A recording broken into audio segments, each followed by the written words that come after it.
Bismillah, wassalatu wassalamu ala rasulillah wa ala alihi at-tahirin amma ba'd.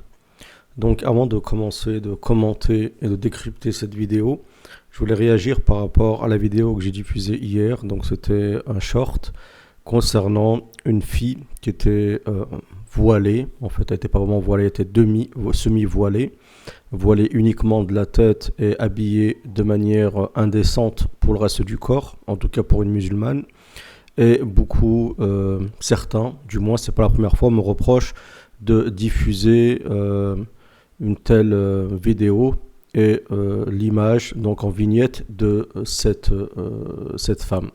Donc premièrement, il faut savoir que dans l'islam, il y a des règles, d'accord. Donc j'essaie au maximum de me plier à ces règles-là. Ça ne veut pas dire que je ne fais pas d'erreurs. Si je fais des erreurs, veuillez me remettre en place et en général j'accepte la critique.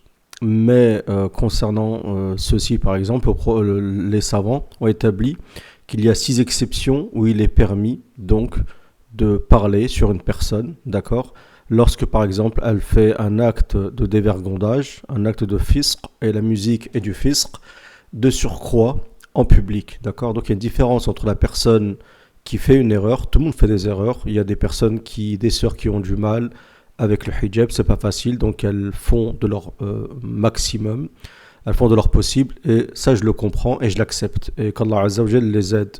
Mais ceci n'excuse pas le fait qu'elles doivent extérioriser, d'accord, rendre public toute contrevenance envers la religion, de surcroît lorsque ceci est une altération de la religion musulmane. Allah Azza wa Jal n'a pas demandé aux musulmanes, uniquement aux femmes, de porter le voile sur la tête, mais aussi de se voiler le corps, d'accord, min jalabibihin aw khumurihin, d'accord, et donc de combler tout ce qui pourrait montrer donc les formes du corps. Non seulement c'est de la pudeur, et en plus c'est pour ne pas ouvrir les portes de la fitna. C'est ce qu'on appelle sadd al-dhara'i', c'est le fait par prévention de fermer des portes du mal.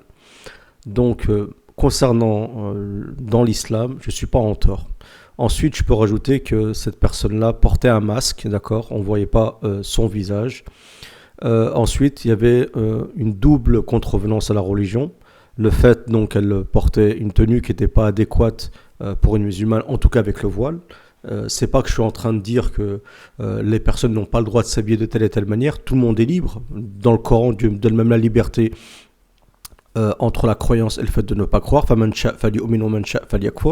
qui veut croire qu'il croit, celui qui veut mécroire qu'il mécroit. D'accord. Donc il n'y a pas de problème sur ça. On n'est pas dans, c'est pas du prosélytisme. On force pas les gens, ainsi de suite. Mais ce qui est inacceptable en tout cas, c'est de faire la promotion d'un hijab, d'accord, d'un voile qui n'est pas en réalité islamique. Et ça a des conséquences. Parmi ces conséquences, donc la schizophrénie ambiante qu'on trouve dans la communauté musulmane, où des gens ne savent plus où mettre la tête, parce que vous avez des gens qui savent que la religion est une vérité, qu'après la mort il y a des comptes à rendre, mais en même temps ils ont envie de profiter de cette vie d'ici-bas. Qu'est-ce qu'ils font? Ils gardent un pied dans la vie d'ici-bas, on va dire ils gardent ils mettent un grand pied, on va dire, et puis ils gardent quand même un pied sur la religion. On ne sait jamais, hein, si je meurs, j'aurai toujours quelque chose avec lequel je pourrais me présenter. Ces calculs qui ressemblent à la ruse sabbatique, hein, pour ceux qui connaissent le récit coranique, c'est pas bénéfique sur tous les plans. Vous ne pouvez pas ruser avec Allah Azza wa Jal. Ce qui est bien, au contraire, c'est de reconnaître son incapacité vis-à-vis d'Allah Azza wa Jal, reconnaître sa faiblesse, ainsi de suite, et de dire Ya Rabb al-Alamin, voilà, je ne peux pas faire telle et telle chose, aide-moi, ainsi de suite. Et vous verrez qu'Allah Azza wa Jal vous donnera la force d'appliquer sa religion, ainsi de suite. Donc méfiez-vous de l'altération, et méfiez-vous aussi de rendre public toute désobéissance. Donc je ne suis pas en train de dire qu'on ne fait pas de péché, tout le monde fait des péchés, d'accord, mais il y a une différence entre une personne qui se cache, qui fait un péché dans le sitr, et c'est pour ça que l'islam appelle justement à ne pas dévoiler les péchés des gens, tant que ça reste dans le secret, ainsi de suite. Man satara musliman satarahu Allah azza wa jal yawm al-qiyamah. Celui qui cache les péchés d'un musulman, Allah azza wa jal lui cachera ses péchés le jour dernier. Ça, c'est la personne qui fait ça en cachette. C'est pas la personne qui extériorise, de surcroît avec des mécréants, parce que dans la vidéo, il y avait Koé, ainsi de suite, qui n'est pas musulman à preuve du contraire. Alors je pense que c'est Koé, peut-être je me trompe. Mais voilà, donc on va pas parler 50 000 ans de ceci. Donc vis-à-vis de la religion, j'ai rien fait de mal. Au contraire, j'essaie justement de réveiller les gens sur ce problème qui existe, non seulement de la schizophrénie ambiante dans la communauté musulmane, mais aussi de l'altération. D'accord ? Donc il y a une différence entre faire une contrevenance, un péché, et l'altération. L'altération, c'est pire, écoutez-moi, c'est pire que la désobéissance en elle-même. Donc il vaut mieux que la femme à la rigueur ne porte pas de fichu sur la tête, un bout de tissu, parce que dans ce cas-là c'est un bout de tissu, c'est pas le hijab comme on le conçoit coraniquement, et porter ce qu'elle veut, faire sa vie et espérer qu'Allah Azza wa Jalla la guide et faire des efforts justement pour se réformer, que d'essayer de garder un pied par là et un pied par là, d'accord, d'être dans la dinya qui est un mélange entre le din et la dunya. Donc voilà, c'était juste une remarque qu'Allah Azza wa Jal nous guide tous, d'accord. Donc évitez aussi dans les commentaires à chaque fois d'être dans la contradiction et de trouver aussi des erreurs. Bien sûr, je fais des erreurs, mais souvent les gens qui me font des remontrances dans certaines choses, souvent ils se trompent. Donc voilà, donc je ne vais pas reprendre tout le monde à chaque fois. Et comme vous le voyez, je laisse les commentaires tant que c'est dans le respect. Donc là, on va regarder une vidéo qui m'a plu. Parce que le frère qui s'exprime, il s'exprime de manière très douce, avec des mots qui nous touchent. Et ça concerne donc la patience du prophète Ayyub alayhi salam. Donc là, on rentre dans une autre dimension. On n'est plus dans de ce qu'on vient parler. On n'est plus dans la schizophrénie ambiante. On n'est plus dans le dédoublement de la personnalité. Et là, on est dans des gens sincères. On est chez l'élite des croyants, chez les prophètes. Donc on va écouter la vidéo. Et comme d'habitude, commentaires et décryptage. هناك في أرض حوران من بلاد الشام كان يعيش نبي الله أيوب عليه السلام. كان رجلا صالحا غنيا كريما لديه من سائر صنوف المال وأنواعه من الإماء والعبيد والمواشي والأنعام والديار العامرة والأراضي الخصبة المتسعة. وكان له من الأولاد والأهلون الكثير وله زوجة محبة مخلصة يقال لها رحمة وهي من ذرية نبي الله. Là par exemple, on a un exemple de cette femme croyante, la femme dévouée qui ne laisse pas tomber son mari dans les épreuves, qui l'accompagne dans le bien et dans le mal, dans l'aisance et dans la difficulté. Voilà l'exemple d'une femme croyante que les musulmans devraient prendre en exemple. يوسف عليه السلام.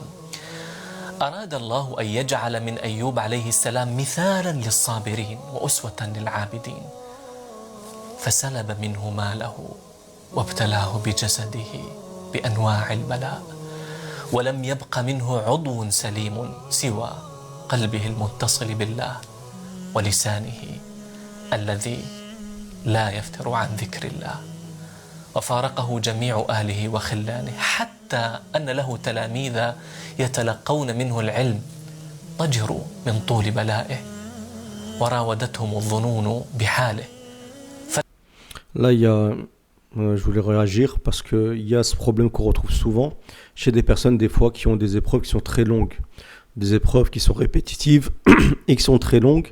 Les gens ont, pour la plupart, d'accord, des fois à raison ou à tort, mais souvent à tort, ont des suspicions en disant voilà, si il a autant d'épreuves, c'est qu'il le mérite, s'il a autant d'épreuves, c'est qu'il est maudit, s'il a autant d'épreuves, c'est qu'Allah Azza wa Jal est en colère contre lui, c'est qu'il le mérite, ainsi de suite. Et ceci n'est pas la règle générale, car on a posé la question au prophète sallallahu alayhi wa sallam, on lui a posé la question en lui disant sallallahu alayhi wa sallam ayyun nasu ashaddu bala'an, quels sont les gens qui ont le plus d'épreuves? Et le prophète a dit al-anbiya thumma al-amthal fal-amthal, les prophètes et ensuite ceux qui les suivent, les suivants, ceux qui prennent en exemple les prophètes, les gens pieux, ainsi de suite.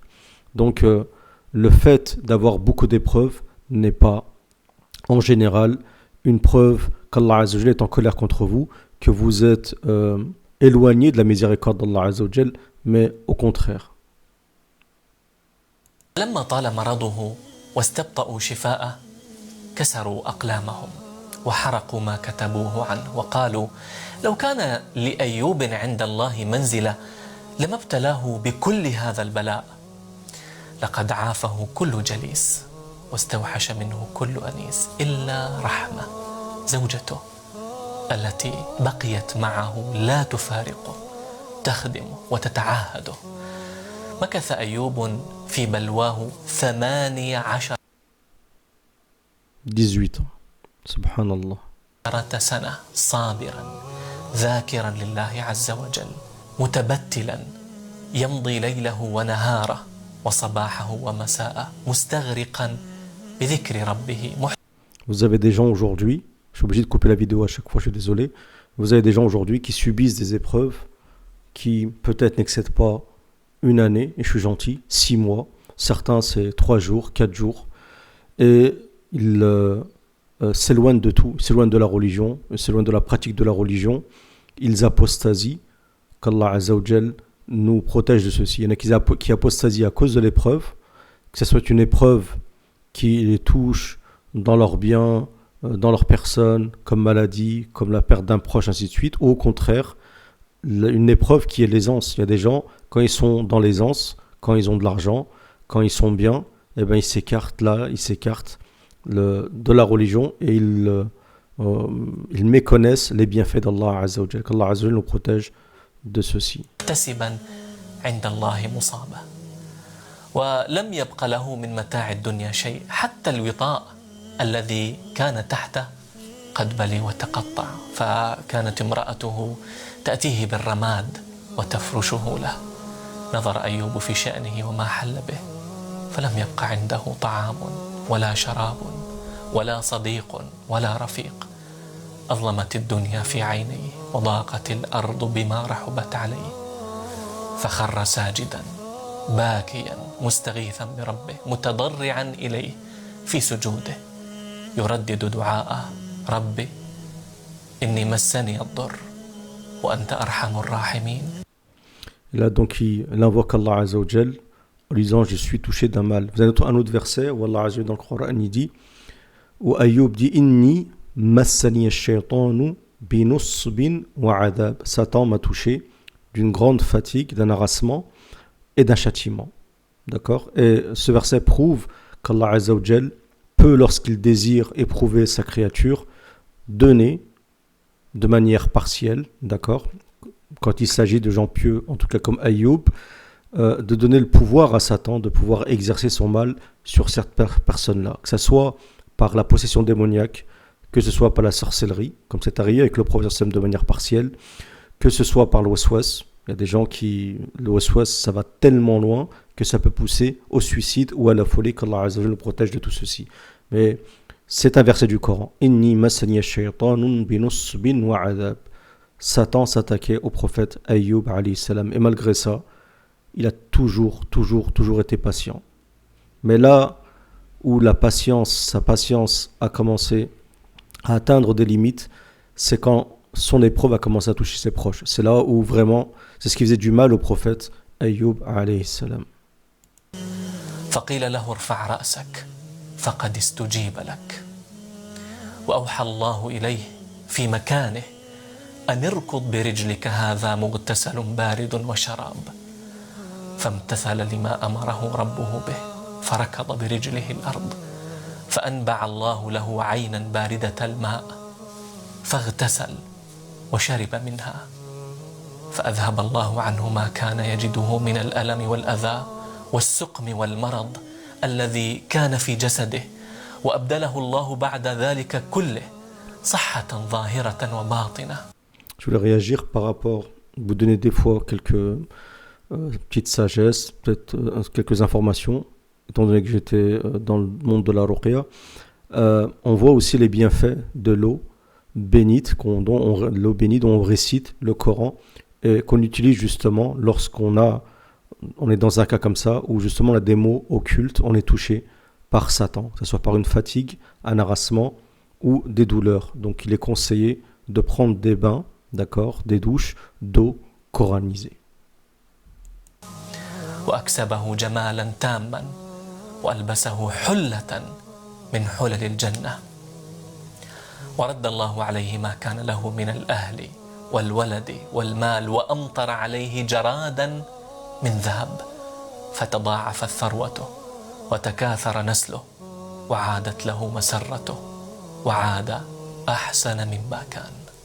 Donc certains, et ça arrive souvent, certains pensent que lorsqu'il y a des gens qui s'accrochent à la religion d'Allah Azza wa Jal et qu'ils perdent une partie de leur bien, une partie de leur vie, une partie de leur santé dans la voie d'Allah Azza wa Jal, qu'ils sont perdants. Et les gens s'écartent d'eux, s'éloignent d'eux en pensant qu'ils ont fait le mauvais deal en quelque sorte. Car Allah Azza wa Jal parle de commerce avec le croyant lorsqu'il dit qu'il a acheté donc des croyants, leur personne et leurs biens. Et il faut savoir donc que ces gens-là qui ont contracté, qui ont fait un marché avec Allah Azza wa Jal ne sont jamais perdants. Allah Azza wa Jal ne délaisse jamais ses serviteurs. Au contraire, il leur donne non seulement, ils vont récupérer ce qu'ils ont perdu, mais ils récupéreront plus et plus. Ainsi, comme c'est arrivé avec le prophète Ayyub, alayhi salam, il est dit qu'il prenait une douche alors qu'il était nu. Il avait il avait mis un tissu autour de lui, un habit, et puis il voyait des sauterelles d'or tomber du ciel. Et il se mettait donc à prendre ces sauterelles comme ça par poignée et les mettre sur son habit. Et Dieu lui a dit: « Ô Ayyub, n'es-tu pas rassasié de tout ce que je t'ai donné ? Donc, ainsi tu vois ceci et tu ne résistes pas. » Et il a dit: « Ô Rabb al-Alamin, je ne peux pas me prémunir, je ne peux pas m'empêcher de profiter de ta bénédiction. » Il n'y a pas la bénédiction d'Allah Azza wa Jal. Lorsqu'Allah Azza wa Jal décide de répandre sur toi sa miséricorde et sa bénédiction, il faut en profiter au maximum, car c'est un bien qu'Allah Azza wa Jal t'a donné. Ce n'est pas les gens qui te l'ont donné, ce n'est pas un tel ou un tel, c'est Allah subhanahu wa ta'ala, le seul qui t'a donné tout ceci. Donc là c'est la fin de la vidéo. Je voulais dire aussi que l'histoire d'Ayoub doit être une leçon, une sagesse pour tous ceux qui dans la communauté de Mohammed sallallahu alayhi wa sallam et ailleurs souffrent d'épreuves et qui sont des gens qui sont des bonnes personnes, qui n'ont rien fait de mal pour mériter une épreuve, parce qu'il y a deux catégories d'épreuves: l'épreuve pour surélever la personne et l'épreuve qui est de l'ordre du châtiment. Lorsqu'une personne a fait des actes qui sont graves, et souvent on le paye sur terre. Il vaut mieux payer sur terre que dans l'au-delà. Sachez qu'il faut vous accrocher à Allah Azza wa Jal, même si c'est pas facile, même si ça doit durer des années. Regardez le prophète Ayyub, 18 ans. Mais Allah subhanahu wa ta'ala ne vous laissera jamais, jamais, jamais tomber. Même si la récompense, elle ne sera pas dans cette vie d'ici-bas, dans l'au-delà, ce sera une récompense tellement, tellement, tellement énorme que vous rendrez les gens jaloux des bienfaits d'Allah subhanahu wa ta'ala. J'espère que cette vidéo, courte vidéo, vous aura plu. Si c'est le cas, faites-le me savoir dans les commentaires. Abonnez-vous. Beaucoup de personnes ne sont pas encore abonnées à la chaîne. Mettez un j'aime si la vidéo vous a plu et cliquez sur la cloche de notification. Je vous remercie pour votre écoute. Subhanakallahumma wa bihamdik. Ashhadu an la ilaha illa ant. Astaghfiruka wa atubu ilayk.